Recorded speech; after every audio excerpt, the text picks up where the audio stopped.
Yo, we are live here with another episode of the WrestleSense podcast. Today, it's a no pissing around podcast. We're going to get right to business. We're going to get right to the week in review. Quickly say what's up to everybody in the live chat so we can say hi because we couldn't do without you guys. Monstar in the building. Always great to see you. And I appreciate the shares you guys rock. Wally's in the building as well. Good to see you, Wally. Tito as well. Pleasure. Great to see everybody. We got Atticus Black, Chaos Reapers in the building. What's up, Chance? Good to see you, my friend. United E-Fed Wrestling Network in the building. Cody Hagan is here. Chase Bishop in the building. Crushing Kelly is here. Thank you so much for sharing it out. You rock. Andy Price in the house as well. We got Yeti here. Good to see the big naked one. Wild-eyed Yeti. Good to see you, my friend. Put some clothes on. Goddess of Pain is in the house as well. So without further ado, and this we've never done this before, we're going to get right to the first segment. Then I'm going to bring him on. So we're going to try to make some sense of wrestling. We got 14 already popping in the chat. Hit those thumbs up. Share it out. And if you're subscribed to the Blaze Radio Network, make sure you're subscribed to the WrestleSense podcast as well. Some cool stuff to talk about this week, and then we're going to talk United States Championship, Intercontinental Championship have been a focus recently, so we're going to talk a little bit more about the history, and the weekly Wyatt Wyndham Watch is back, whatever you want to call it. So let's make some sense of wrestling from the side.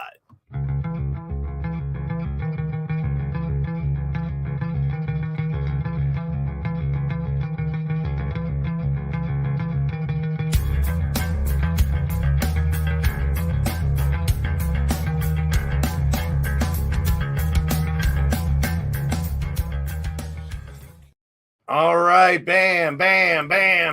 What's up, fellas? Yo. Oi, cunts. That's how we do it. Dropping C-bombs right off the bat. There's Margie Jesus. TV. Good to see you. I got nothing. So we're going to go right into the weekly review. No piss around podcast tonight. How about it, folks? Yeah. Let's check out, starting on Friday, coming through the week. We've seen some returns. We've seen some people back. Me, honestly, wasn't really enthused about this, except for the fact the tag team division. I loved it. Yeah, I mean, I was never I was a shit row. I called him shit row before, and I think I'm not knocking their talent or anything like that. I mean, it's going to add to the tag team division. Doc, what'd you think about the return? Didn't really faze me that bad. I mean, I was excited. I mean, I'm happy that they're signing people, they're giving people their jobs back.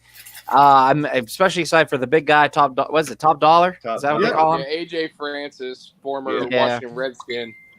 Dude has talent. Played, I mean, the gimmick is what it is, but he's a talented mofo for a big guy. But he has the diss track too, so you have something there. You just gotta put people around him that can work. I'd rather him have another big man with him than this guy who can't wrestle. They're definitely entertaining. They got the crowd popping when they came out. We'll see what they do with them. Like I said, hopefully just keep beefing up the tag team division, because we talked about let's resurrect the tag team division. Hold on, Blaze, because my brother brought up a good point, and I normally don't give him any credit because I think his wrestling taste is garbage. Right. But he said, is this a chance to put JTG back on television? Being that Swerve is no longer there. And he had his. Do they need a third man? I don't really think they do. Well, they did when Swerve was there. You know, was that more a circumstantial thing? Yeah. Like, I think if they focus on them two as a tag, yeah. We definitely need tag teams in WWE. Their tag team division is fucking paltry. Yeah, let's see what they do. Let's see. Hopefully they just, keep adding a couple more. I mean, tag I'm teams. all for JTG though. He's a hell of a worker. Yes, I wish he hell of a guy. somewhere. Nice guy. Recognizable name too, so a lot of the fans would recognize him back. No, this match blew me away. I love this match. I don't know about you guys, but fantastic. Yeah, Didn't see it from start to finish. They worked a perfect strong style for both Gunther and Shinsuke. They beat the shit out of each other. The match had you legit. I mean, there was 5 or 6 legitimate near falls where you thought that could be the end. It was in my honest opinion, the best match Shinsuke Nakamura has had on the main roster. Hands down. It's about time. And then there was because he's looked bad. Wow. He's looked really bad. I have to disagree with that one. Shinsuke is one of the best in the world, man. If you give him the right AJ stuff, Styles and him at WrestleMania was awesome. Now there AJ was Styles rumors and him at WrestleMania was the 4th best match they've had. Yeah. I don't know know if you guys any of their Japan matches. They blew that away, but they were again hampered by restrictions. This to me was a return of Shinsuke working the strong style, which if you go back and watch Shinsuke and Sami Zayn in NXT, he's shown glimpses of that, which is why he was so popular coming up from NXT. But I feel like whether he felt like, fuck it, I'm not getting used right and just didn't put the effort out, or whether he was told to rein things back, which as we know, Vince will sometimes do if stuff looks too dangerous or whatever the case may be. To me, it looked like a return to the strong style Nakamura that gets over. He was charismatic. He was fucking violent. I loved it. The rumors that Vince was wasn't after he was a fan of Walter Gunther, that he was thinking of burying him basically in the main roster. I saw those rumors floating around, but obviously not now. No. We know how iffy that was back then, but I thought this was a banger. Hopefully. I mean, we talked about dream matches before. There's so many. I'm so glad Gunther is finally over here so we can see a lot of these matches. And he's in great shape still, too, man. The other thing that you have to notice, I mean, yes, they've done the video packages about the title belts and stuff, but whether it was this match or whether it was Lashley and Ciampa, the title matches are getting time to be good matches. They're getting time to develop and tell a story. They're not doing 5 and 6 minute title matches for these belts, which, I mean, that's what they need. I don't care who it is. That's why whenever they do the world title matches on TV and they're given an hour, everybody rants and raves about them. When two guys who know how to tell a story are given time to tell a fucking story, look what happens. They have been really pumping up as championships too, and we'll talk about them in the second segment here, going back with the U.S. and Intercontinental Championship. I kind of like this picture, the throwback of old Triple H jacket that she wore, but the Shayna and Ronda angle. Ronda to me still sounds a little bit robotic on the mic, but a little better having her as a badass coming out, being suspended. I don't know, CJ, did you get a chance to check out any of that? I have not, but I've always been a huge fan of Shayna Baszler. Let Shayna be Shayna, and you're going to see a hell of a worker and a submission specialist. She even said, Shayna, you used to be a killer. What happened to you? So that's what I'm waiting for. Let's bring back the old Shayna. Doc, what's your thoughts on the Shayna? Like, it's kind of up and down right now with her and Ronda. What's your take? I love the sentence that Ronda said. Shayna used to be a killer. The thing is, what I love about it is the simple fact is Shayna Baszler was supposed to come out and just kill everybody in the beginning. If you look at the Survivor Series, when you had Baszler versus Lynch versus Bayley, she tossed them the fuck around. Yeah. And then if you go back a little bit more, the Royal Rumble. Yeah, the Royal Rumble, she did well. The only thing that kills me is then after that they start teaming her up with Nia Jax, and they made her take the pins, take the submissions. And Vince, and honest to God, I hate to say this, Vince was burying her. There's no about it. And now look, I think on whenever you have she's fighting her at Clash of the Castle. Am I right? Sure. Okay, I was double checking. So I feel that you are going to have a new women's champion in Shayna Baszler. I think this is where she comes out and just tears Liv apart to make a statement. I love it. She kind of needs to. Yeah. Yeah, I agree with what Doc's saying, and I feel like that's the only truly believable match for Ronda right now. Like, if it's Ronda and Liv again, it's going to have to be another gimmicked up match, or Ronda destroys her. But I feel like if you have Shayna now go in and destroy Liv, and then those two can have a realistic shoot style feud that's believable of them trading back and forth victories and submissions, and I mean that's a feud I want to see, and I think it's a feud that most people have wanted to see for a while, but then kind of forgot about just because of how, like you said, how poorly Shayna was being used. You guys both brought it up too, and I wanted to talk about this later, and we're going to talk about pro wrestling and wrestling, but I like when a lot of these matches are like a fight. Like, oh, they're really going at it. Like, and I think we got legitimate fighters in Ronda and Shayna. Let's see them be badasses. So hopefully we'll get more of that in the future, because it does bring to me some legitimacy. Now, hey, there's my I know you've talked about this a bunch, but like back in the day, whenever the 4 horsewomen thing was supposed to happen, whenever, you know, with Shayna, Marina Shafir, and Ronda and stuff like that. I mean, like, that was a big storyline going on that fans were kind of in the background clamoring for. This, like, horsewomen of MMA versus horsewomen of wrestling. And I feel like that's all kind of died down and went by the wayside over the last few years. But I feel like Shayna and Ronda can kind of pull that back.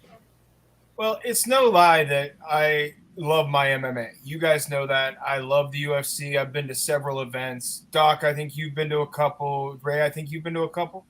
No, you know, and there's something about seeing somebody, you know, just going at it.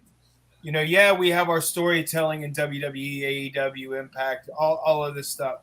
But there's just something about somebody actually getting that whack, that thud. I mean, 2 Saturdays ago when we were in bumfuck Egypt for 2PW,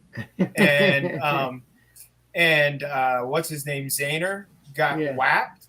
Like, you actually heard everybody in the crowd go, "Oh shit!" Like, it was that kind of thud. And I think that you are going to see that hard-hitting action. Like, you want to see with Brock, something believable.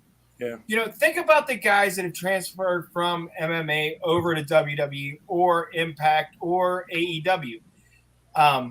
What's the big guy that's in the Jericho Society? Why is his name completely gone from my head? Hager. Riddle. You know, you have even going back to Shamrock and Dan Severn, those types of dudes. I mean, Dan Severn really wasn't a pro wrestler, so to say. He did a couple of things. Even Tank Abbott, when he was in WCW for a while, they were big names. You know, they were big names when they came in. They were your live attractions because people wanted to see them. I mean, I don't think I'm wrong here, and I think you're spot on when you say the horsewomen.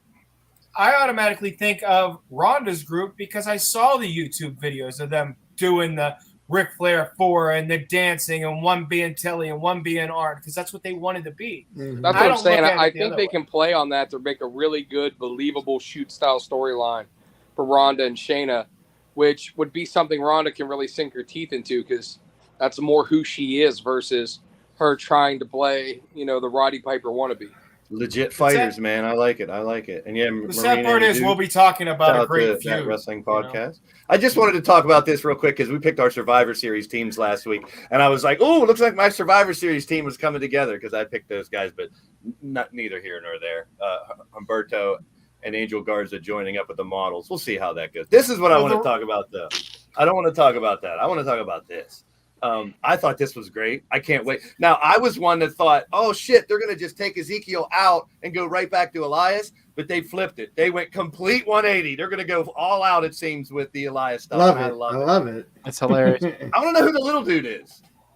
Because, everyone else, and that's Elrod, apparently. They announced that is Elrod, the other brother in the middle with the big mustache. So we got the porn stash Elrod. His dad is now Ernie Jr., and I think this can be comedy gold. The little guy should be named Eni. But I can't wait to see where they go with it now that they're not going to just get rid of Ezekiel and write him off because he got hurt and bring Elias back. They're going to go full blast with all these Anybody else not upset that they're just burying Elias Ezekiel and making him a fucking laughter, Barry Horowitz? I'm upset about it. I mean, I He's think getting right TV now time. it's comedy gold. I mean, Yeah. Eventually, do we see Elias come back as a badass warrior? Yes. Yeah. Hopefully, yeah. But for now, why not milk this for all it's worth? I think is. I would think that that's the payoff. Actually, if you do all this comedy shit and have all these vignettes and stuff, that eventually leads to Elias coming back, and being more important than he was when he left. I just hope they keep Kevin Owens the fuck out of it. Because as funny as it was with Owens, I feel like they finally righted the ship with Owens on Monday, and I don't want them to fuck that up. Him and Sammy back together, go for a tag run. That's where I'm at with those two. Please. Yeah. Oh, God, no. God, no. Let him go for the heavyweight title. Let him be the prize fighter, the big game hunter. They got so many people in line right now for a world title. Nobody in line. He wants Cody, to be. Drew, He wants to be Cross. tag champ. Shall I keep going? There's too many at the top. KO with Sammy right now could make it. They could be the ones to take the belts off of Usos. KO could be world champ next year, man. You think about it. I could use Sami Zayn. You could use Sami Zayn. Thank you. You could use Sami Zayn as basically an infiltrator. Think about it. I don't think that's the storyline. I think the storyline is that Sammy realizes that the Usos have been using him, and recruits his real life best friend, Kevin, to take the belts off of the Usos. I'd love it. And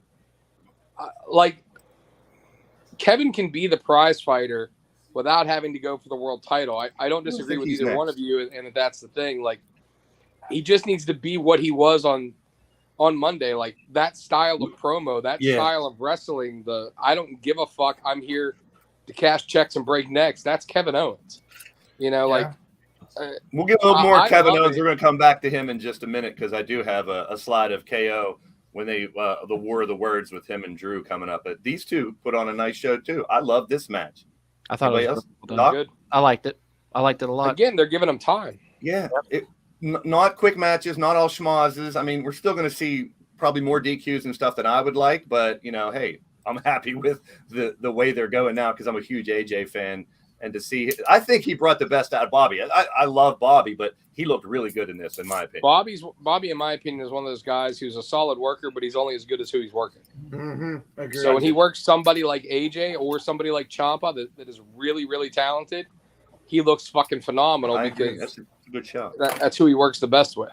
I love it. That's why I hated the Omos feud so much because you have the blind leading the fucking blind there. We did real quick. We did see Riddle come back. I'm hoping that they don't, and they didn't really build for all these big comebacks because you can only do that so much. We talked about that last week, and then who's coming back? Everyone wants someone to come back every week, but it's good to see Riddle come back. It was a nice little interaction. I just figured I like the crowd stuff when he's in the crowd with all those people. They were going nuts, and I love the little teases with Dexter here and there. Mm-hmm. Showing him the arm in the back and weird stuff. Just they don't have to bring him back right away. Keep teasing him like this. Bring the intrigue is really there with him, in my opinion. I kind of hope that we have it all wrong about who Dexter is actually stalking. I hope he's stalking the Miz. I really think that it's going to have to do with the Miz and Maurice. Yeah, but when Dexter came through the crowd, the Miz was out there. True. I like where you're coming with that because I like the misdirection. We talked about last week. They're all the talk about that car wreck, and I was like, wouldn't it be cool if it wasn't him that was the car wreck? Let it be somebody else. Keep us guessing. Chauncey, what's up, my friend? But this little story, milk it. Keep doing it. I love it. Slow burn. You know me though. Keep Indy Hartwell the fuck away from him. That's just me. I want him to be the badass. Here we go. More KO. These two went at it. I mean, we're going to talk about promos. There were some fire promos this week in pro wrestling. Doc, what'd you think about the exchange between these two? Drew actually got a little fumble, but he caught back up. He was on fire. Go ahead, Doc. But I like the fumbling because it just showed how pissed off he was about what happened to him in the past. It showed that, and then to say the words pro wrestler, that crowd went nuts because that was the solidified, hey, we're not banning these words anymore. That right there, this promo actually solidified the change that Triple H is making in WWE. Great. I loved it. And KO. I agree. I also thought the match, if you remember correctly, when Kevin Owens first came up and was working Cena, he worked his style. He was doing a lot more moves, a lot more aerial stuff. And from what was said, Vince McMahon was not a fan of that he doesn't want big guys doing shit that big guys shouldn't do too often and blah, blah, blah. And I thought that Kevin Owens, again, just like the Shinsuke thing, I thought Kevin Owens worked more his style on this match than we've seen. I thought it was a great match. I thought they both worked really well together. The promo was fucking fire. I posted a meme of Vince McMahon on a hospital gurney because he said we're pro wrestlers in a wrestling ring. Let's wrestle. Which is totally fucking kayfabe. And I loved every second of it. I mean, again, this just felt more like more of a organic product than the pre-contrived shit we've been shoveled forever. Well, a couple weeks ago, I did my little rant on, all these made-up matches in the middle of a show, and it was unrealistic. But this seemed more organic, like you said. Like, hey, let's fight. Screw it. Let's fight. And I dug it. It wasn't the whole 2 or 3 times throughout the show. We're supposed to believe they only have 2 shows booked for a 3-hour show. And everybody looked better. Kevin came out better in this match. Drew came out looking like a badass from this match. It was great. I dug it. I mean, and the words will continue later on as well. Just on fire this weekend. Hey, my girl's coming back. Yeah, I might be the only one, but I'm going to celebrate. No, I like Brandy. She made a return some house shows, and I kind of thought I'd hope.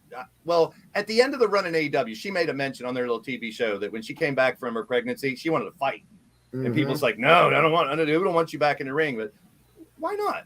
Put her beside Cody when he comes back or something, or don't let her do her own thing. I don't care. She's not terrible, but she's not. No. She's never going to be mistaken for one of the best women's wrestlers or anything like that. Shawn Michaels taking ownership in NXT 2.0 and basically saying, "Hey, if you got a problem with how it's been, it's on me," and I kind of like that. And he's him and Triple H kind of tag team and taking care of business. And for the first time, I don't know if anybody caught this, but Shawn has a title now. I saw that earlier today. He's never really been anything that, obviously we've seen him with the headset on and stuff. Yeah. But now he's like talent relations, vice executive talent relations or something where it's creative or something like that. Yeah. But he's Triple H jockstrap. Yeah. He's going to hold his balls up. How eloquently put. Back soon now too. How eloquently put. Do you think he's anything? Do you think he's anything more than that? Yes, I do. I think he's had a lot of taken. Please, been going wait, like he said. Wait, please tell me you think he's doing a great job in NXT. I didn't say great. I said he's had more. You're trying to make it like he's just doing whatever Triple H says. He's pretty much telling you right here. He's been making the calls in NXT.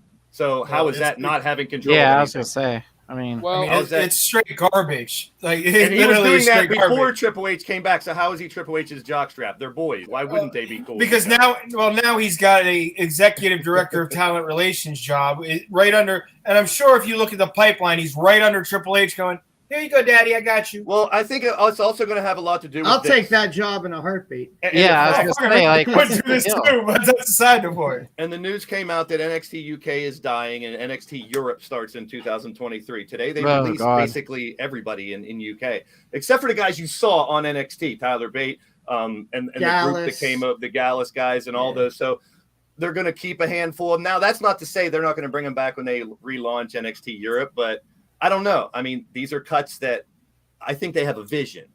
Yeah. It's not just these are budget cuts. I mean, I think they have a vision for really making it a Well, little more worldwide than just the UK. I think it's more or less streamlining their vision. Whenever NXT UK was announced years ago, there was plans for NXT Japan, NXT India, to have 5, 6, 7 different developmental territories, all kind of running as their own entity and developing talent.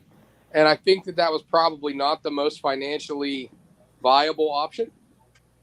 So I think that that's what this is kind of running of the ship, where they're looking at it and they're going, okay, if we do Europe and have it a little more far reaching, because look, the UK is fantastic. We all love British wrestling to some extent. We all love the guys that have come from there. I mean, there's a lot of great guys that have come from there. Pete Dunne, is one of the flagships of that brand that came out. But the bottom line is it's still such a small scope of the entire world of professional wrestling, whereas them rebranding this Europe and having, kind of a reset where maybe they can do it the way Triple H wanted to this time, as opposed to fighting with McMahon to get a compromise of what he wanted.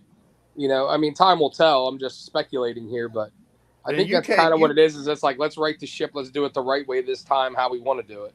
UK's a huge market too. I talked to Wrestling Days, who's from UK. I interviewed him last week, and I kind of picked his brain on that. I mean, they've waited 30 years for a major pay-per-view, and they're finally getting one. And talking to him the other day about the expansion, it's something that they don't mind. They want it to be more wide known in all these other areas, like you said. Good, CJ, you had something to say? No, yeah, I'm good.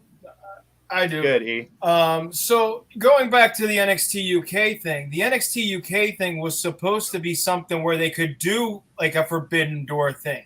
That was supposed to be the what was it called? Worlds Collide. I've seen two of them. This is what they're going to do on September 4th. They have one more. But the Worlds Collide thing was going to be that's when the Americans would see the UK guys in America. They weren't supposed to come over and interact with NXT, and then they were going to do the Japan and the China and all of that in the India. And then the Worlds Collide event, that's where we saw Rhea Ripley. That's where we got Mercedes Martinez. That's where we got even Adam Cole's first run came from that Worlds Collide event.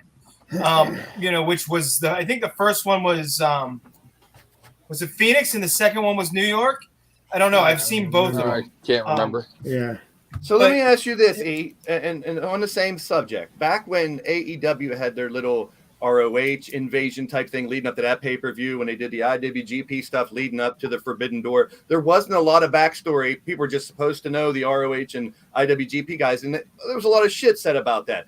Do we owe the same amount of shit for the UK guys that just invaded NXT? I didn't know who the Gallus guys were. I think I knew Coffee. I knew that guy. Yeah. But they didn't give us no backstory. They didn't tell us anything about Tyler Bate till he came out. People were, I was watching stream, they didn't even know he was the champ because Ilya Dragunov was the champ. He had to give it up because he was hurt. This is a tournament. Listen, this NXT UK tournament that Tyler wins, it didn't happen yet. They spoiled the tournament that's coming up. The sad part is I think that the NXT brand is shot in the ass from COVID. Think about how high it was. It was on cloud 9. It was traveling. It was selling out Stage AE, Columbus, Washington, D.C. It was selling out everywhere. Barclays. Right? Yeah. Changed it completely. And then COVID happened, and they were like, whoa, we're going to put it in the Performance Center, and it never left. So, E, do you think we see a revival of what it used to be, or maybe a hybrid of what it is now and what it used to be? Maybe. I think they need to build the roster again, and I don't think they're going to do it the correct way because Triple H really doesn't want those indie wrestlers again. He doesn't want to build that side. I heard the opposite. I heard the opposite. I heard he's not only going for NIL guys, he is going for. There was that big tryout, and a bunch of athletes got fucking hurt. So he's like, maybe. We're finally hearing Triple H talk on these interviews and stuff. That's what I've been waiting for. When they named him back in the day, I was like, I want to wait till I hear him do some interviews. Yeah. The name to watch in that. The name to watch is that is the women's soccer player from WVU. I actually met her a couple of times on campus, so I actually I am familiar with her. But here again, there wasn't one name. They did not hire Dwight Howard. which I thought was interesting because I kind of figured they would. That's not to say they wouldn't bring him on for a special thing if he does have some skill. You know what I mean? Like a one-shot deal in his hometown or whatever type stuff. But I think this is only good for NXT in the long run. I think in the long run, I think this is good for NXT. Look, I don't think we're going to see a return to the black and gold per se, but I definitely think we're going to see a shift of what NXT is. With the fact that, one, Shawn Michaels is now completely in charge of NXT without Bruce Pritchard and Vince McMahon over his head telling him what vision they want. And two, I mean, if you go back, the NXT Black and Gold brand was Triple H's baby, but in the end of that run, whenever, Cole was champion, Gargano was, at the top, that was also Michaels involved as well. So I feel like now without, Pritchard and McMahon saying that there's going to be this, that we might not see a complete return, but I don't think we're going to see the NXT 2.0 watered down that we've been seeing. No. You guys out there got to stop listening to what people say on Twitter and shit, man. Stop listening to that garbage. But I think it would be more interesting going back to where the guys were somewhat big name when Gargano and Joe and all of that. But I also think that the guys from Raw and SmackDown need to go down every once in a while and challenge these guys. What I was going to say is so we're seeing quick changes on the main roster, but the quick changes we're seeing on the main roster are guys that were established and are being brought back, storyline changes, character changes, etc. To do that in developmental is not really conceivable. It's going to take more time because, again, you're developing new talent. So if you want to sign an indie guy, it's not like they can go sign CJ Sensation and put him on TV tomorrow. He has to go through full medical, full background, full all that shit before he can even get into the system to work to possibly get to TV. So I think we see NXT take a longer road to really change as far as the talent goes. But I do think the writing is going to change significantly, and I think it's already started a little bit, in my opinion. I think is that where Jonathan Gresham goes? That's where we talked about it. I really would like it. Yeah, me too. I would love for him to be the top guy in NXT and test everybody and work everybody for like 6 months to a year, and then have him come up. Yep. So Black and Gold NXT was for a moment when it was really top notch. Was kind of branded to be like the third brand for a while, but now back is more developmental. I kind of feel what Ray's saying is that like more of a hybrid. You're going to see something like Easy said, and that's okay. It doesn't hurt to bring bring some of these guys down for a little bit and help them out and fight with them. This is nice for the wrestlers. More change that we're seeing. They can go make money on Twitch now. Good for the guys and gals. Go make your money. I dig it. It's a change they've been waiting for. So talk about promos. We started out with these two, and there's a lot of news surrounding Punk even today that his call out on Hangman Page was not part of the script. And there is legit heat between him and Hangman Page. There was even rumors that Punk was going to walk out on AEW and not show up last night. But the stuff I really want to focus on, because that's all speculation at this point, was the fire when these two had mics in their hands, specifically Punk coming out and saying, Moxley, you're the third man in your group now, and it's repeated in history. So going back to the Shield, talking about him being the third best. He's the third best Eddie and the second best Kingston that he's ever shared a locker room with. Wow. The promo was fucking fire. I mean, let's just not the only John that he's beaten Chicago for a belt, and you're not even close to him. So a lot of fire, and Moxley fired back. The promo was great. The best was when he kept saying, "Tell me I'm lying. Tell me I'm lying." Yeah. It was that CM Punk that borderlines heel. Yeah, like that was damn near a heel promo, but it was more of just a I don't give a fuck, I am who I am promo. But the fight was awful. The fight was god awful. If you go back and watch it, when they were throwing punches, it was so missed and so off, it wasn't even funny. Even with Punk, one of these, I think it was a good. I thought it was a good fight. It was a good pull apart. It's what they wanted to do. It's not like they were gonna make each other bleed. Even when Punk said, when they're together, you can be the heart and soul. I'll be the dollars and cents. I love that line too. That was a good one. Listen, they both can talk on the mic. They both can talk on the mic great. They both had that. They had the heat of the crowd, and I can even deal with them pulling apart and run after each other and him diving under the ropes. I thought that was all great. They got together. Watch it again. It's fucking awful. It's so bad to watch. Neither one of them threw an actual punch that looked like a wrestling punch.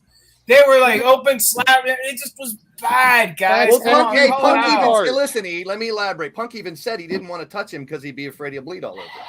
There you go. That's every pull apart, though, man. I mean, you're nitpicking a little bit here.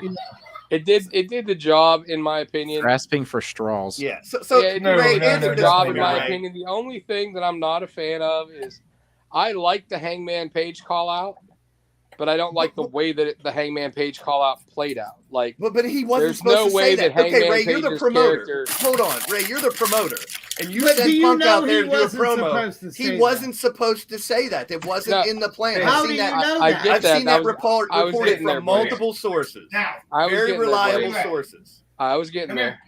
So here's what I'm saying about it. So it makes sense for CM Punk to call out Hangman Page and to acknowledge that you never got your rematch. Come get your rematch.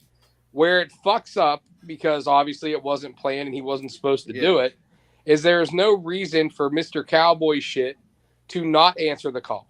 There's no reason for him to not come out there and his music not to hit. So it made Page look like a bitch. For what reason? What purpose did that further the storyline? I mean, if Hangman Page was going to come out and say some shit and start like that, made sense, but it just didn't make sense. For while I liked the way it was delivered and the purpose, because it wasn't planned, because there was no backstory, it ended up making Page look like a bitch. And Sean Rossap says that no one fucking knew about that, which is Punk going into business for himself. So I mean, that's a big fucking deal if you're a promoter, if you're Tony Khan. Reliable sources. Make sure you follow. Make sure you're following and listen to the right ones, Monstar. Well, Sean Rossap is pretty fucking reliable. He is definitely reliable. I agree, and that's who I saw the report from. So here's my question. Go ahead, Doc. Go ahead, Doc, first. Here's one thing I do got to ask, and what I want to say is the way Punk did that is for the average like WWE fan that used to follow them. I mean, just the paths that he created, the mapping out what he said. Just the simple fact that my 8-year-old knew every freaking statement that he made. Like when he said, "You're the second best Kingston," Bodie went nuts because of course we have a dog named after Kofi Kingston. You know, it's just a simple fact that I really liked how Punk did this. Like Punk kind of took their past, kind of just rolled it up in a ball and just drenched it over his head, just like a wet towel, and just got him. I loved it. Here's my question about the promo. Do you think, Doc, that coming out of this now, considering they announced the world title match for next fucking week, you're gonna ask the question that you're gonna have Kingston involved and possibly one of the Blackpool Combat Club or somebody else? Are we looking at a 4-way dance or a 3-way dance for the world title instead of the one-on-one match we thought we were getting? Like, is there going to be some schmoz next week? 3 letters. MJ. It does set up for MJF to return next week, possibly. So here's my question. Did they rush this match because they have different plans for All Out now? That's where I was going with it, like where Ray said. Maybe a 3-way, or maybe Punk wins and that he fights. I thought maybe Omega would come back and they would lose, and they're trying to rush Omega and Punk, which I didn't want them to rush. The most important part about all of this is now that it's going to be on Dynamite, even if it's a schmoz finish, which it probably will be, who wins? The fans do. Yeah. Because obviously they do have other plans for All Out, so I'm completely okay with it. I'm not mad at it either. I'm not for a guy who's going to All Out though. I was like, oh. But you're going to get something. It's going to be something bigger. Yeah, I'm open. I'm open. I'm gonna give you 2 booking hints here, that like little things that I noticed last night that I'm wondering. We all just mentioned MJF. We know that something obviously has to happen with MJF, but we saw Wardlow and FTR about the 6-man tag match. Yeah, we saw them cut the promo. What? This is the first fucking time that they have referred to themselves as the Pinnacle in I don't know how long. That's true. Now, could we see FTR, who've been playing great baby faces, and Wardlow, who is MJF's boy in his home fucking town of Cleveland, turn heel on everybody and reform the Pinnacle with MJF at the top? And that could be the payoff for the storyline we've been waiting for. I don't know. There's so many questions, and that's why I like about the story, because it brought so much more intrigue to something like we talked about Doc. Doc's going to the show. You're going to see Punk Moxley. but now it looks like it could be something better. There's the line we talked about earlier, and it was just I thought those two made me want to see that fight more, but I didn't realize we're gonna get it next week. So I'm not mad at it because I don't mind. People are like, "Oh, you're gonna give it to people for free." I'm like, let's see how it plays. I'm gonna let it see it play out, man. I'm gonna let it see it play out. So, like I said, multiple sources were reporting this that there was heat between. Could this also just be a knee-jerk reaction because it seems like no matter what they put on Dynamite, the ratings are stale. I mean, maybe I if know they ratings advertise, make a big, but I don't pay much attention. Maybe if to they ratings advertise this match, though, it's going to pop a rating. I mean, maybe that's the case, even though they have no intentions of actually doing this match. I mean, if you look back at WWE back in the day, they built up to McMahon versus Austin for 2 weeks, and then it was absolutely nothing. It was an 18-second spot. I'm just glad we got Punk, Danielson, and Omega back in like the last 3 weeks. So I think that speaks volumes for what, and all the changes we're seeing on Raw and SmackDown. As I always say, it's exciting to be a wrestling fan for definitely 3 nights a week. Last night we got Omega made his return. We had Billy Gunn going to the other side. We had a dragon sighting with the 2 out of 3 match. CJ, what'd you think of the 2 out of 3 match first? It was phenomenal. And I've been telling you guys for weeks how good Daniel Garcia is. And he just keeps proving it week after week. Fall number 1, the pile driver into a dragon sleeper. Holy shit. Yes. Yeah. Holy shit. The surprising fruit roll up for the second one. I didn't mind it because I knew there had to be a finale, something coming up. And some people were like, oh, I was hoping for that. I really enjoyed the whole. I told CJ before the show here, I wanted to watch this really closely because I think if you take 2 individuals, any 2 random individuals, and tell them to work the mat and work a match like these guys did, it wouldn't come out anywhere like it. I think it just shows how great these 2 are. Doc, did you enjoy this too? I loved it. I want to piggyback off the fruit roll up thing. Sure. It showed that Danielson had to take this youngster more seriously. The simple fact that he already has a loss on his record because of him, and Danielson usually finishes his matches in style. I'm talking, kicks to the face, brutality, submissions.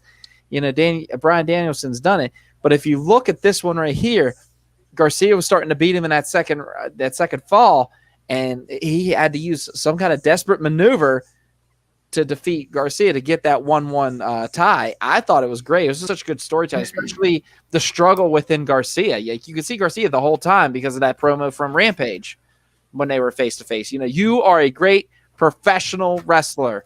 You are not a sports. And I loved how, Bryan Danielson's slowly becoming this Yoda.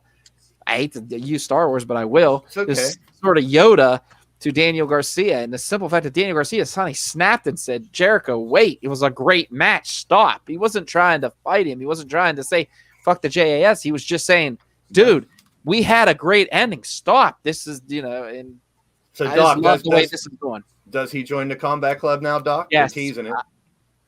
I see it happening either guys All think the Out same? or maybe even maybe 1 or 2 episodes after All Out. Like show I that think slow burn they're struggle. building Danielson and Jericho for All Out.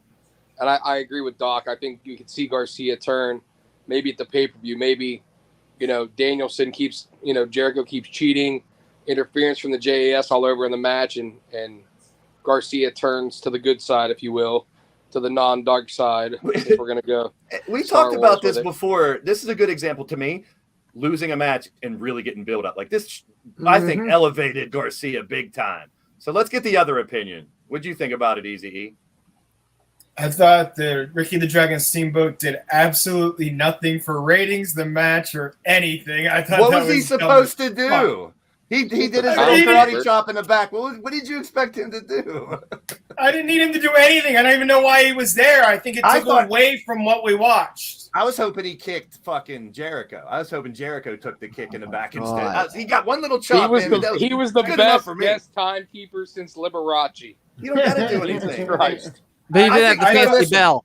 If you overuse him, then they're only using him because of the House of the Dragon Steamboat. So I like just having the star there. I just don't even know why he was there, especially What at did you that want match. him? Answer my because- question. What did you well, want him to do? I don't want him to do anything. I just think it took away from the match itself because I thought the match. But if he didn't do anything, how does it take away from the match if he didn't do anything? You're not making sense. Let's look at Ricky the Dragon Steamboat over here. He's taking time. Oh, let's pan over there once again. Oh, he's taking time. Oh, it's stupid as fuck. So don't use legends. Dude. Don't use legends at all. It's easy. Not when you have a match of that caliber. That match could have been the main event. It could have opened. I love the match. I thought the match was good, and I thought that Daniel Garcia came out of it looking. Ricky the Dragon Steamboat. Damn it, Fuji and Steamboat. Omega's back. I think that. Did you guys Did you guys give a shit that he had the gear on? No, I didn't. not at all. Not at all. He's dealing with how many injuries? When they went through the list of injuries, I'm like, and if you guys ever had vertigo or anything close to it, I don't know how he fights. And he's had that for years. Like all literally, he's fighting a blur. He looked like, he was a little bit slower, but his shit was still very, very crisp. Very crisp. I like when he admitted afterwards that he has some making up to do. I like whenever he did the Samoan drop that he floats over and normally jumps up onto the ropes. And he just sat there like landed on his ass and he was shrugged it off like, whatever. Can't wait to see. I didn't think. I mean, I was very excited to see him. I was happy to see him that he's starting to bounce back. I know this is going to be a long road for him, but I mean, like CJ said, crisp. I mean, he still did I thought he killed Dragon Lee with that the one wing and angel too was. He was talking to him after the pinfall. I think to make sure he was okay because it did look a little wonky. But let's be honest. With all his injuries, you can't expect him to come back and be the Kenny Omega he was prior to. I'm glad they brought up all the injuries because it needs to be said that he's fighting through all these injuries. And to me, you can knock Omega. A lot of people can't. No one fights like him. Nobody. No one has that style. What I wonder, though, is if him playing into the injuries is all storyline. He is fully healed and 100%. Yeah. And I'd be okay with that. He gets... more storytelling has been good, especially when we're referring to Omega and the Bucks with their storyline. So, hopefully it is just a storyline and he's going to get stronger and better as the tournament goes on and blah, blah, blah. Because otherwise, I just don't see why you rush him back. You know what I mean? As cool as the pop was last night, which it was, I loved every second of it. I liked it too. How to explain all this that picture, I'd much rather you give him another 4 months off and have him come back 100% if he's still working through shit. But look at that picture real quick. Doesn't it look like everybody's 21st birthday picture, like walking out of the bar? I mean, hello. This is a screen cap. So the rumor I've been hearing too, and I don't know if that somehow Hangman will work himself into the Dark Order's team, and it will be Omega and the Bucks versus Hangman and the Dark Order in the finals, which I wouldn't. I mean, that's what it should be. That would be cool. Yeah. We'll see how it goes. It's going to be interesting. They're going to keep rolling with that. Just a couple little highlights. He looked great. I mean, I wasn't expecting him to be 110%. I think Dragon Lee come out looking like a king in this match too. And, he looked the great. weird spot at the end where Roosh and they loosened up his mask, and as soon as that final spot happened, the mask just popped right off. I mean, some people are saying, is that supposed to happen? Of course it was supposed to happen. Yeah. I mean, he loosened up his freaking mask. Yeah, they're turning on him. So they turned on him at the end. And Omega did a big soliloquy at the end, too. I don't know if anybody saw that. He picked up the mic and he goes, this is where I can talk as long as I want because the show's over. And he just shot the shit with the fans, which was kind of cool. Fuji and Steamboat for tag champs. Love Monstar. Thank you. Monstar's the only one on my side with Fuji. Yeah, you know what? Hey, E, there's your foreshadowing. Dragon Lee and Ricky the Dragon Steamboat are teaming up now. Oh, geez. Dragon Army. Take on and I didn't think but real quick, I get to speak on this. I didn't think Steve-O took away from anything. He literally showed up. He waved like a legend should. That was the end of it. I mean, he was just there for the nostalgic purpose. I mean, in other companies, he might have jumped in the ring, messed with the ref, ended up being the ref. You messing with the time, who knows? But he just had his little spot in the interview afterwards. Who cares? It was fun. It was a fun little thing. Apparently, this happened earlier today, and Okada wins the G1. And it's worth just mentioning the finals because the Final Four was pretty dope. And I wanted to watch this match for tonight. I did not get to. I'm sure Andy Price, our Mr. IWGP there, watches it all. He follows it incredibly. I need to watch it because from what I'm hearing, it was a banger.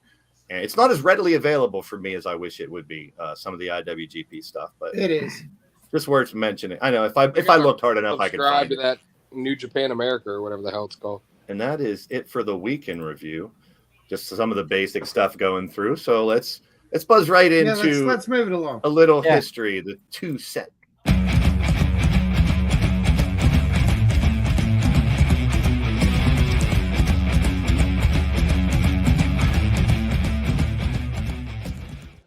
Okay, this is where your boy Blaze put in way too much work for this segment. We've seen all the God, the reigniting the reigniting of the United States and the Intercontinental Championships. So we're going to go back. I took 6 different rankings. A lot of them were for 2012, 2015, whatnot. So I had to kind of adjust. And we will talk about at the end if you want to make any changes. So I have a top 10. So we're going to start at number 10 and go down. So number 10, a couple more shots of old school. I'm sorry, old school, new school. A lot of people that have held that title. And we're going to focus in on just 10 of them and talk a little bit more about if you would make any moves to this list. So this is the history of the United States. CJ, I had to put this one on just for you. Can you see all those? You tell me who. Sure can. Row 5, number 2 over it. No, I'm just kidding. Yeah. I just threw that in for fun. So number 10 is Ricky the Dragon Steamboat. Speaking of Ricky, 4 title reigns, 253 days as champion. And these are averages from about 5 or 6 different rankings.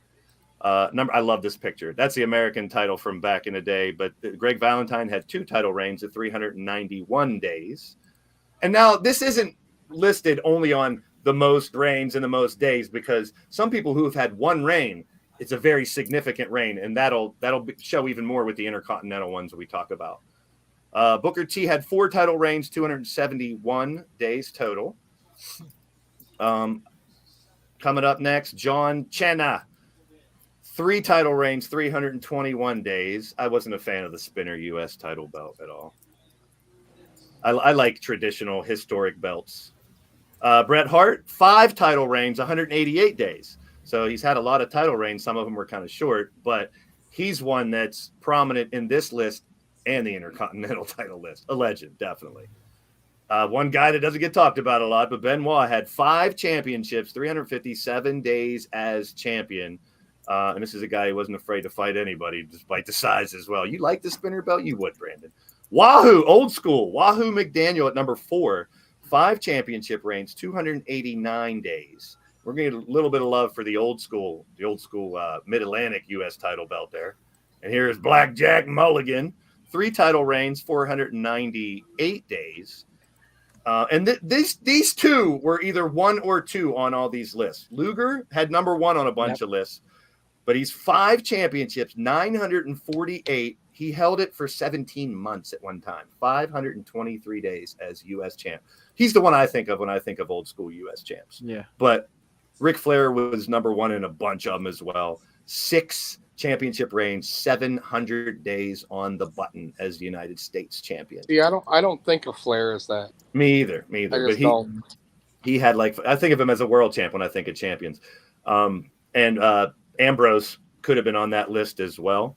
But here's the rundown real quick of U.S. championships and some of the other ones that could be in the top 10. Sting, DDP, Austin had it once, Magnum TA had it twice. I agree with you. I kind of like when you think of the old school, like WCW, I think of Luger, like that image comes out a lot. And then as far as current goes, I kind of, you got to go to Cena.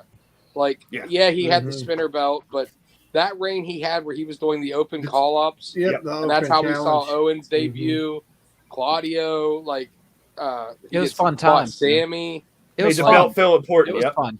Yeah, it made the title significant. You know what I mean? Like, to me. When I think of the U.S. title, I think of him. I honestly think of, and he's in the runners-up. I always think of Magnum TA, man. Him and Tully Blanchard had such a feud. And if you go back to Starrcade '85, they had one of the greatest I Quit matches. What's that? I was 3. Okay. Well, welcome. Welcome to the world. So what I'm trying to say is they had such a great match, and this is when the chairs were wood, and I'll never forget this. The Magnum TA, it was such a build-up, such a hatred. Tully Blanchard was such a bastard heel in this in this presentation. One of the things I will say is I loved how Magnum TA just went nuts at the end, breaks the wooden chair, and gets a wooden spike and drives it in his head. And that's how he causes him to say, "I quit," and lose the United States title. That crowd went nuts because it was like finally he got one over on the bully. It was a great. Taking me back to my childhood. That was a great story. I actually remember that. Yep. And then the other title that's been getting some shine recently, and I love seeing them getting main event matches, longer matches like we talked earlier as well. Your Intercontinental. Here, before you do the list. Okay. I already got my Whenever you number say one. Intercontinental Champion, who's the person that pops into your head with the belt? Randy the CJ? Macho Man Savage. I'm Sorry. with Doc on that, 100%. All right. CJ? Jeff Jarrett. What? The only thing I didn't bring up with the United States that I meant to is Harley Race Who was pops the in your head first. when you hear Intercontinental Champion? Harley Race was the first U.S. champion. I meant to bring that up as well. So I think Macho Man too, and I think Shawn Michaels. I think the list. Oh wow, yeah, Shawn Michaels too. Yeah. Bunch of pictures of the old belts, all the different people that held it over the days. There you go, CJ, who's number 5 on the third row. No. Yeah. Number 10, Honky By the Tonk Man. By the way, it was Ahmed Johnson. Go Okay, fuck thank yourself. you. Yes. Honky Tonk Man is a good example. He held the belt once, but it was the longest reign ever, 454 days. And Santino Marilla named the honky meter, if you remember, because he's trying to. The honky meter was great. Please press the honky meter. That was one of the best thing Is that ever. a racial slur? No, it's not. I know. Please don't get me canceled. I Especially before Saturday. I said honky first. So Shawn Michaels comes in at number 9, 3 title reigns, 406 days. And then we take it back to the first Triple Crown winner in WWF, Pedro Morales. 2 title reigns, 619 days. First guy I ever saw a fight in a wrestling ring live, him and Rocky Johnson. I've said that a million times. Mr. Perfect, number 7, 2 title reigns, 406 days.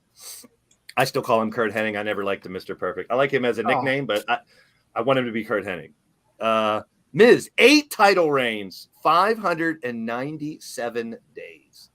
New Wave Intercontinental Champ. I'd kind of have to think he comes to mind to me because he's had it so many damn times. Old school. Let's go back. Scott Hall, Razor Ramon. Yep. 4 title reigns, 438 days. This guy got a couple number 2 votes in the Intercontinental rankings. 432. This would be who comes to my mind secondly. 2 title reigns, 432. And then we talked about him on the U.S. Here he is again at number 3 with 2 title reigns, 290 days. Bret the Hitman Hart. He actually was number 1 on one of the lists. Speaking of lists, you can't have a list. Didn't he go to a Mania with the Intercontinental title? I think he did, yeah. Probably, yeah. Didn't he fight, or was it no, it wasn't the World Heavyweight. It was for the Intercontinental belt, and it was the SummerSlam in the UK where British Bulldog beat him for it. Yeah. That was one of the best matches ever. Yes. 30. But apparently Davey Boy was high out of his mind and didn't even put anything together. Brett caught everything. Yep. That's the last big thing. I will say UK. I will say another thing about Bret Hart. Him and Mr. Perfect for the Intercontinental title was one of the best matches I ever saw too. Great match. Wrestling Days, when I interviewed him, he brought up this fact. It's been 30 years since they've had a big supercard in the UK, and it was Bulldog and Hart. Wouldn't it be cool to see Bret Hart at Clash at the Castle just to kind of talk about, it's been 30 years, and I was the one who headlined it back in the day. If they could It could be awesome. Let's let Davey Boy Smith Jr. fight Natalia, and we'll get There it you good. go. You would love that, wouldn't you? So the list, Jericho, 9 championship reigns, 318 days, and then, yes, the guy who pretty much I thought of, too, when you think of the Intercontinental title, the Macho Man. And here it is. He's only had it one time, but it was 414 days, and it elevated himself and the Intercontinental Championship to be that second title right under that made superheroes, basically. And made probably one of the greatest WrestleMania matches of all time with him and Ricky Steamboat, WrestleMania 3. I can't. That's still number 1 in my book. One of the best matches ever. I think, too, like for guys in our age bracket, like from the, say, 35 to 45 age bracket, like you were almost always introduced to wrestling with WrestleMania 3. Like somebody had the VHS tape or, you know what I mean? Like that's the WrestleMania you saw, and like right from the get-go, you're just like, fuck, he's awesome. Because him and Steamboat just put on like such a killer match. And like for me, that WrestleMania is the first WrestleMania I remember. I still remember one because I'm old. And the build up for that match though too. If you think about DH, the build up for that with the ring bell, thank you Monstar, and the just the injury that he crushed the larynx, broke the larynx of Steamboat. There's only one bad thing about that is whenever they were trying to get Steamboat to talk, and he couldn't say pumpernickel, and he's going. It was pretty bad acting, but yeah, you know what? We're gonna go with it. So someone mentioned Jeff Jarrett earlier. I think it was CJ mentioned Jarrett. Yeah, I was just being a goof, but 6 title reigns. Jeff Hardy 4, RVD 6, Triple H 5. Anybody? Can you put anybody in the others into the top 10 and take anybody out? I had a hard time doing it. Well, Patterson was the first. He's the one. He's in there. He's the first ever champ. Yeah. But I mean, it's hard to take Pedro out because he was the first Grand Slam champ. He did so much back then, for non. I don't know. I mean, is there anybody you can put in? Completely subjective. Yeah. The main thing is that I feel like is these 2 titles haven't felt important though since the early 80s, or the 80s at least, and a little bit in the 90s, where I feel like the renewed focus, I hope, is something that they're going to continue. Like, especially if you're only going to have one world champion, these 2 belts should be massively important. These 2 belts should be looked upon as a true like world title almost, is what everybody's striving for, because it's the stepping stone to move on. Agreed. You know what I mean? Like, that's one of the downfalls, I think, of only having one world champion for both brands. And I want to see these matches built to and treated as main events when they're fighting for the U.S. and the Intercontinental title. If we're only going to see world title matches 5 or 6 times a year at big pay-per-views, you know what I mean? Yeah. Because those little vignettes that they did and the fact that they are getting some shine now, I figured taking a look back at these 2 titles, like there's so much tradition, so much legacy in these titles. I'm glad they still have it. I mean, they could have easily said screw the U.S. title because they didn't start it, but I'm glad they adopted it and kept the history. And like you guys said, I really hope they keep pushing them. Yeah. We teased a while back when we started this show that we had our weekly Wyndham watch, because everyone's like, oh, he's coming back, and lights go out and he's showing up. It's Wyndham. Oh my goodness, here he comes. But he's getting a little more steam now that all these, it seems more likely now than ever with Triple H in charge that we could see him back. So let's take a little look back at Bray Wyatt as well. Wyatt 6, Wyndham 6 in the 6 senses. Yeah, they can move to this. Your soul, man, they can move to this. It's brand new. Open your eyes and realize it's the new guys. Y'all commit. So the one thing I think we all did agree with whenever the teases were there is that, and we were all saying, and I said the same, and correct me if I'm wrong, that we thought he would be better suited if he could end up back in WWE than anywhere else, because there was all those rumors for all the other stuff. I really think because of this right here, the history coming all the way from Husky Harris, and what he did. And I believe it was Cody was his manager when they were all paired up. Wasn't it Cody and Bray? What, with Nexus? Whenever they were coming up, when the guys in NXT had a trainer. I think so. Yeah. I think it was. So it would be nice to see if he does come back, tie that together later on with Cody if they can. But here you see the evolution. The question would be, let's look at the 6 faces of Bray over those years that he was there. And, is he likely to come back as one of those faces or a new one? Now, he's definitely not coming back as the leader of worlds. So we can pretty much probably take that one. 2013. What's 2013? Go back to your picture. That other picture. Yeah, I liked him the most there too when he was like the cult-esque leader. Yeah. So bring him back as the cult leader again. Yep. Yeah. Where he brings the chair down and the lantern. The rocking chair. And, Yep. Very eerie, very good. That was a good time for Bray Wyatt, but I really enjoyed the Funhouse, and I'm not usually the comedy guy, but I don't really disagree with you, but I feel like that's ran its course, don't you? I mean, like, how much more could you go with the Pee-wee's Playhouse Funhouse type deal?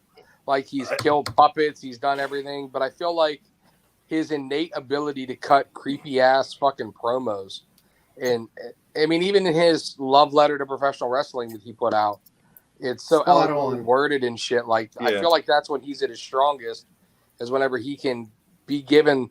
And obviously, Triple H is going to give people the reign with the microphone, is not scripting everything. What if down we get to all the T. 6?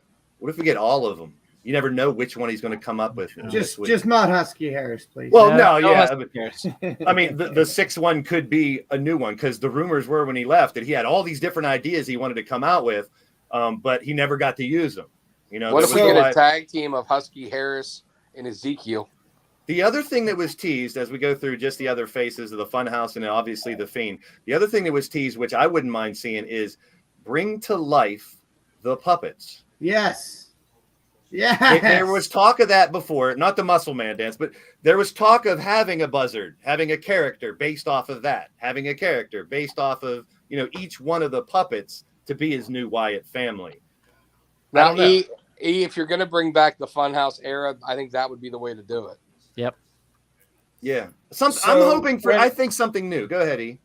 So when I met Bray Wyatt in Houston, Texas, I said to him, I said, so tell me about Denora, Pennsylvania. And he kind of looked at me and giggled. You know, he spent almost a month in Denora, Pennsylvania at Savini's and dealing with the mask. And that's where they filmed most of the fun houses. And he said, the funny part is we filmed so much stuff that hasn't even hit yet that, you know, you guys wouldn't even know what to do. He goes, I was there literally for almost a month. And we have all of this stuff that goes on. And I'm like, I was thinking about it. And then when he leaves, he takes the main guy from Savini's, wasn't it? The guy that was creating some of the stuff to do a horror film. Yeah. So, it's real interesting to me that he went that route when there was talk of bringing these guys to real life. But weren't they talking about and I know this is going to be the non-politically correct way to say this, but the black guy that is gay that the WWE has eventually cut. He was like the Velveteen lights. Dream. No, Darren Young? No. Darren Young. Darren Young was supposed to be one of these guys, and I don't remember I do which. remember that. And then they cut him, and that was part of the reason why that stage never happened. So who could you see playing these guys? I don't know. Yeah. Like, I have no It could clue be what 4 this new would even people be. for all. To answer my own question, there's no wrong answer. I think Bray is, if he gets that creative freedom, not completely, but give him a little more, I think no matter how he comes back, it's going to be a hit. So I don't think there's a wrong answer. I really don't. I mean, if it's Funhouse, if it's Fiend, I mean, there's some unfinished business with the Fiend, if you think about it, and Orton. So he could come back as a Fiend to try to get some revenge. What if they used someone like Gacy? Well, that's Monstar brought that up because he's doing that kind of in NXT, true. That's what I was going to say. I just saw his comment now. If they had Gacy start cutting promos on the main roster about how the Chosen One or the higher power or whatever the fuck is coming, and it ends up being Bray Wyatt. But isn't that what we had when the Dark Order was going to be there? Well, Similar. I mean, to an extent. But the thing with Bray is he could come back with a family or he could be on his own, and I think he'll still be a hit. It doesn't matter. Either way, he can make it work. So he's a gem for they got to bring him back. I'm just waiting for it to happen. If he comes back with a family or a new Wyatt group, or even with, like you said, bringing these characters to life, then that makes 3 or 4 other guys. You know what I mean? Like, definitely, and I'm sure he can. So that's what I mean. I don't think there's a wrong answer. Do we see Vince come back? He's good. I mean, the thing is about Bray is the simple fact is he could take something and just mold it like clay, and it's just unreal what I've seen. That's what I wanted to see. That was the next portion of this. Yes, Yep. right That was there. The tease of the hybrid. That's what I wouldn't mind him being a hybrid of everything. That way, if he wants to bring back a Family Funhouse episode, he can and have the fun part. Then he can go back. That mask was actually created too. Yeah, that's the sad part. They said there are masks for every one of them. I think that'd be a fun way to do it because we've only seen the puppet versions of them, and that was teased before, like we all said. Like you said, though, a combination of all the characters. I mean, if you think they started to do that with Finn Balor, whenever he was only being the demon for certain events, there's precedence for it. Yeah, and Bray did that a little bit. A few times he wrestled as the Funhouse Bray Wyatt, and then only sometimes wrestled as the Fiend. but you could definitely see a world in which sometimes he's this, sometimes he's that. It all depends on the feud and the person. Could you see what I him mean? being Could you see him being the main character in the Judgment Day now? Now that the tease right now is it's Rhea in charge, but could She's it Poppy. be Bray? She's the Poppy. I don't have a problem with it. There's not a wrong answer, like I said. And here's a tease of six different people that they said, besides people who used to be, that could be part. I'm not really into the Ascension being one, to be honest, but I can kind of see the ties. If they bring him back, they can maybe make it work. What do you think, Doc? Connor's a great guy. I actually got to work a show with him, or on a show with him at Thundercade in Johnstown, Pennsylvania. Really nice dude. And every time he comes to Pennsylvania, he makes it a mission to find a Permanis and have himself a Permani sandwich. Nice. Can't be mad at that. I actually met them at a VFW at a signing in Houston. We found some kind of signing where the Good Brothers were there and a whole bunch. And I was outside waiting for my Uber when they were together, just standing there. And not the guy on my left, the guy on the right. I don't know. Victor. Not the bigger guy, the littler guy. Victor. That's Victor. Okay. All right. So Victor was there smoking a J and just bullshitting. Like, he was just like, this is the greatest shit, man. And he just started talking to EJ and I and just smoking this joint and just having a great time. But yeah, great guys. Another one mentioned as a possibility, Cameron Grimes. There we go. There's a superstar. I like to the moon. I don't hate it, but I feel like Cameron's so good on his own with his own character work. Agreed. Unless they were going to go back to that 2013 where he's kind of, and you had Cameron play like his lackey almost. Yes. So you know what I mean? Like at the comic relief. That could be cool. Another one, I don't mind this one at all either. Killian Dane, Big Damo. Bo Dallas first. My bad. Well, Bo makes sense. Big Damo makes sense too, though. I thought Big Damo. Maybe I took Big Damo out. I thought I had him on here. There he is. Because Killian Dane, I think, is a beast. If they could bring him back as Killian Dane. Basically, the members of Sanity fit the mold perfectly, as you'll see here. Here's another one. His wife also works for WWE, so there you go. They could bring back Nikki Cross. She was also part of the Sanity. Bring her back, the crazy Nikki Cross. I would love that. Yeah. That should be your sister, Abigail. Yeah. Ooh, I like that. And there you see them back when they were a little more in the mold of a Wyatt family-esque type thing. How about this one? And I know this is going to sound bad, but Big Damo should be your pig. Oh, there you wow. go. No, that's perfect. I said it was going to sound bad, motherfucker. Don't get it. No, it's perfect. How about this? They got this guy sitting in the back and never used Abyss. I really wish they would have used Abyss, even if it was just for one. By the time Abyss got to WWE, Abyss was pretty shot. I just love the character. Listen, he was at IWC, right, CJ? When we were at when we were at the roller skating rink, down on right before the bridge in McKeesport. There, you make the left and this. Yes. Braves and he looks so bad and so old, and he was just struggling so bad, and he could barely put on his shoes that day. He still. I wish they would have used him a little bit. He still went, man. I wish they could have used him a little bit. He's even said physically he doesn't have it in him anymore. Really? Yeah. That's a shame because I really dug him in the past. I dug him whenever he was, in his prime or whatever. It's one of those guys that not that what he did in TNA was bad, but man, you would have loved to see him in a bigger stage whenever he was in his prime. Yeah. Agreed. Yes, I would have loved to have seen it. And then obviously there's Braun and Redbeard Eric that they've been, they're not really locked down anywhere. You've seen Eric on AEW. You ain't gonna see Braun. He's not in contract, and I don't really care for Braun to come back and be a part of that. Trust me, you're not gonna see Braun. I enjoy Bray regardless of how he comes back. I think it can be gold. And like we mentioned it before, I think now sooner than that, it sounds more of a realistic thing for him to come back.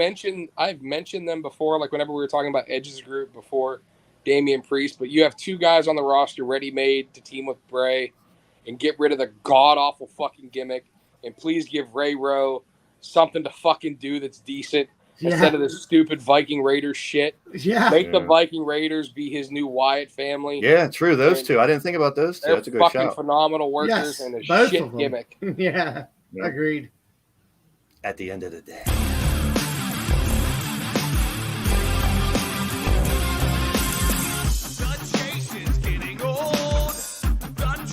know it's not playing the graphic right.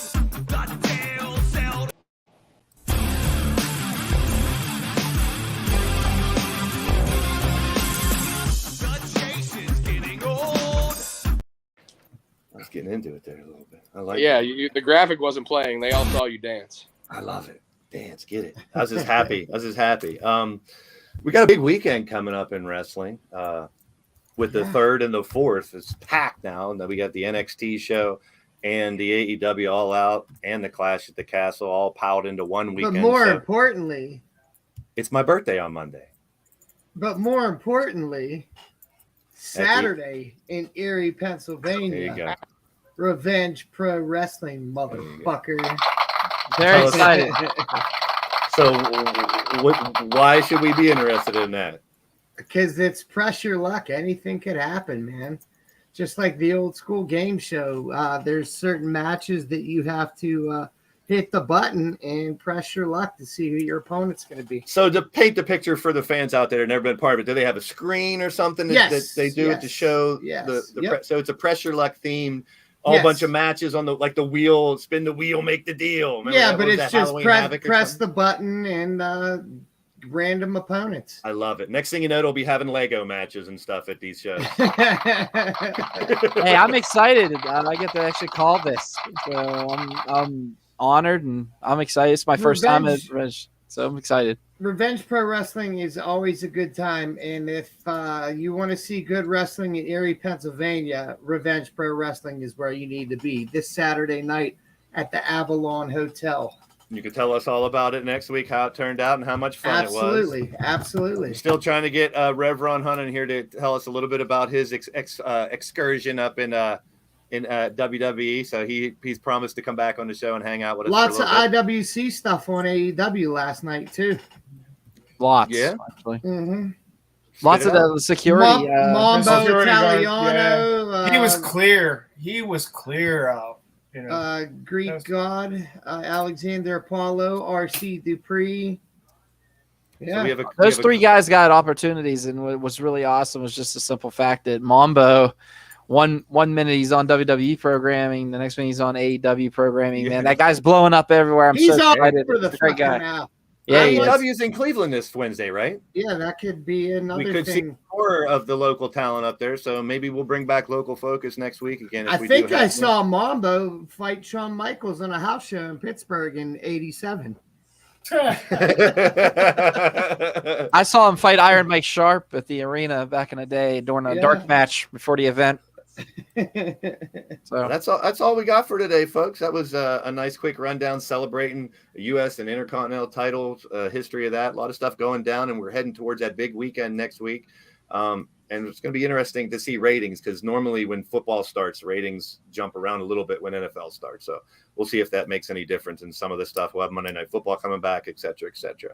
So at the end of the day, guys, what a show. I appreciate each and every one of you guys being a part of it. LTD will be live here momentarily. And I may go live on Saturday. So if I go, I'm going to Lancaster. I'm going to a show with RVD, Alberto Del Rio, Ricardo Rodriguez, and Dirty Dango. So, and I may get my interview with Alberto Del Rio and Santino. So stay tuned. If I go, I don't know. I'm writing it down. Easy E guarantees an interview with I'm just messing.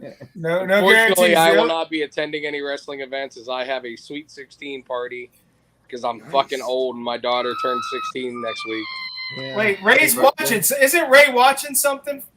Or No, isn't he at somewhere? No, he's not. I had a black and white gala. At the end of the day, I'm happy to be back. So no, I am not watching 4 straight weeks. At the end of the day, that's how you end it. All right, everybody. Fuck all you.